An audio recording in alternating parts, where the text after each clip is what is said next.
It's time for Declare Your Independence with Ernest Hancock.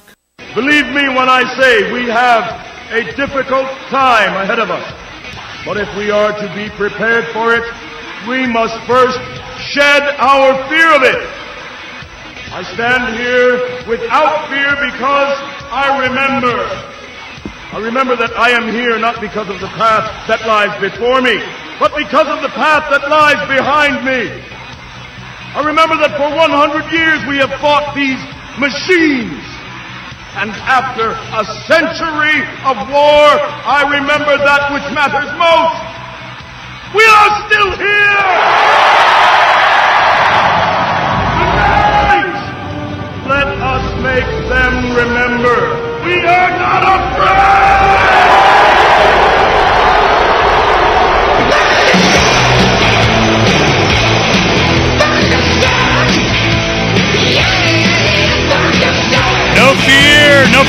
No fear here on Declare Your Independence. With me, Ernest Hancock, here in Phoenix, Arizona, from the beautiful studios of Freedoms with an S, freedomsphoenix.com. Now, in keeping with our trend yesterday, where we had Angela Keaton from antiwar.com on, followed by Dr. John Walsh from the book and the effort, ComeHomeAmerica.us. We wanted, at the beginning of the week, we're going through the debt ceiling thing, and you want to take care of that debt thing.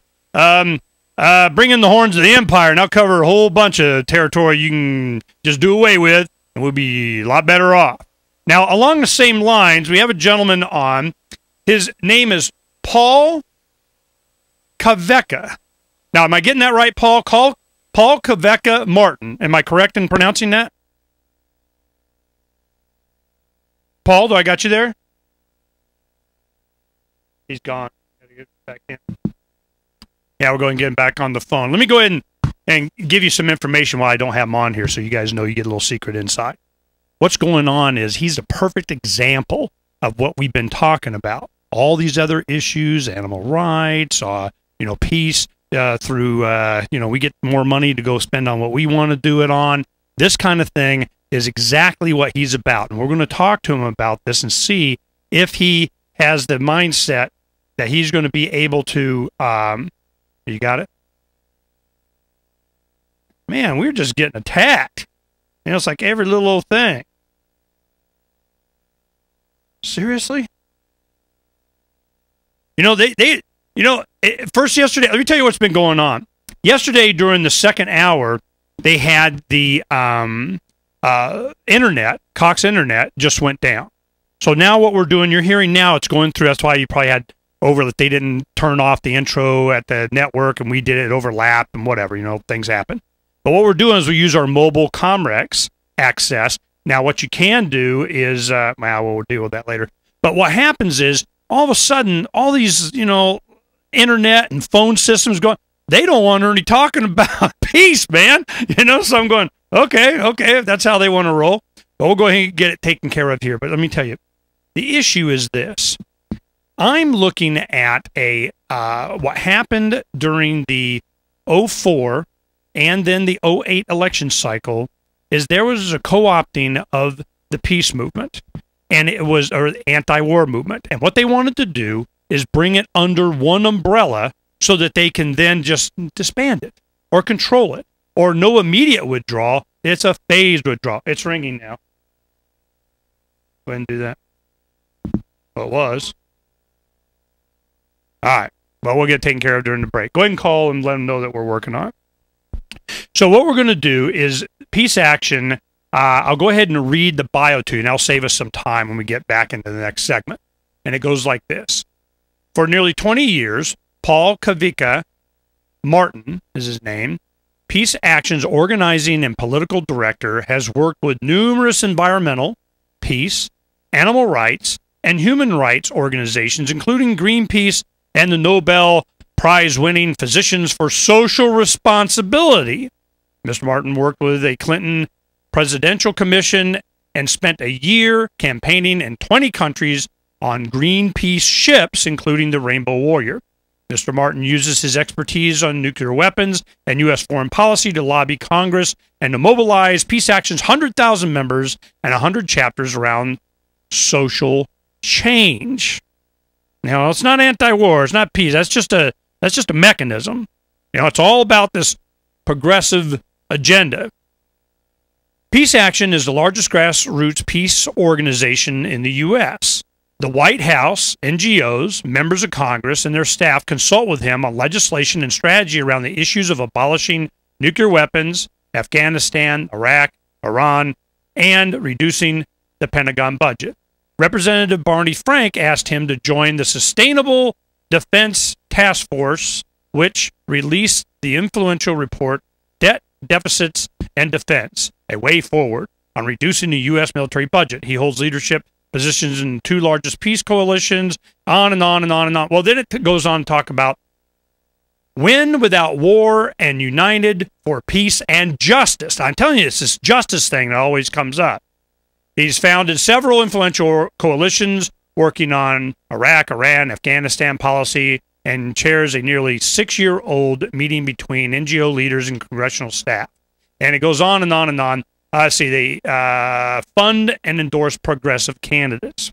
So this is, and let's see, I got you there, Paul? You do. It's Paul Kawika Martin. That middle name is a tough one. Paul Kawika Martin. Thank you very much.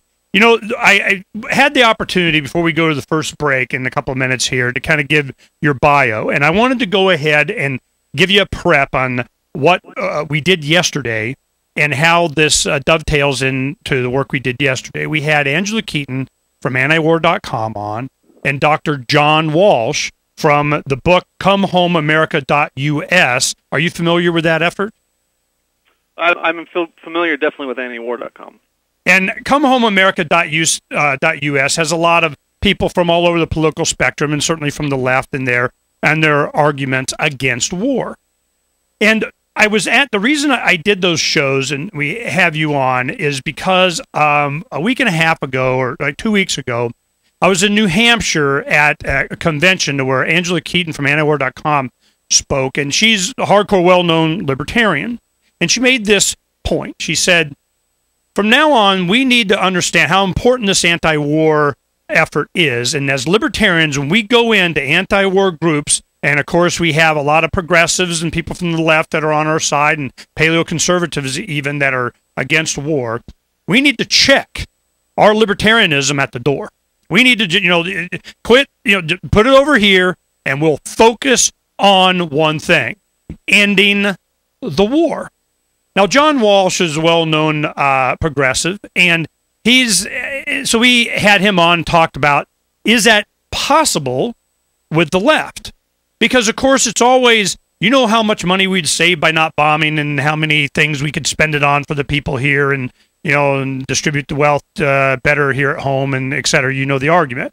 So I'm going, okay, if libertarians, which, the Ron Paul Revolution, you have a lot of the older conservatives that were really anti-war, this neocon thing came up from God knows where, and you have a very firm generation next that are definitely advocating against war. And I'm wondering, in your coalitions and with your record, are you able to have that kind of focus, or will it always be dovetailed into a lot of other efforts that you would wrap into it? No, I think you bring up a good point. I really appreciate you having me on, Ernest, that we do work a lot with libertarians and some of these new members of Congress, like Representative Amash and others who are working and saying the same things that we're saying, that we're spending tons of money, like 1,000 U.S. bases around the world, tons of money on these wars in Iraq and Afghanistan, now Libya and other places that we don't even mention, and we're totally willing to work with them. It doesn't matter to us. We're completely nonpartisan here. It's whoever wants to vote the right way on these issues, we're going to work with them, and that includes our 100 chapters and affiliates who work with libertarians, Republicans, progressives, all the way down the line. When we come back, we're going to focus on this coalition, how we're going to work with them. What's taboo?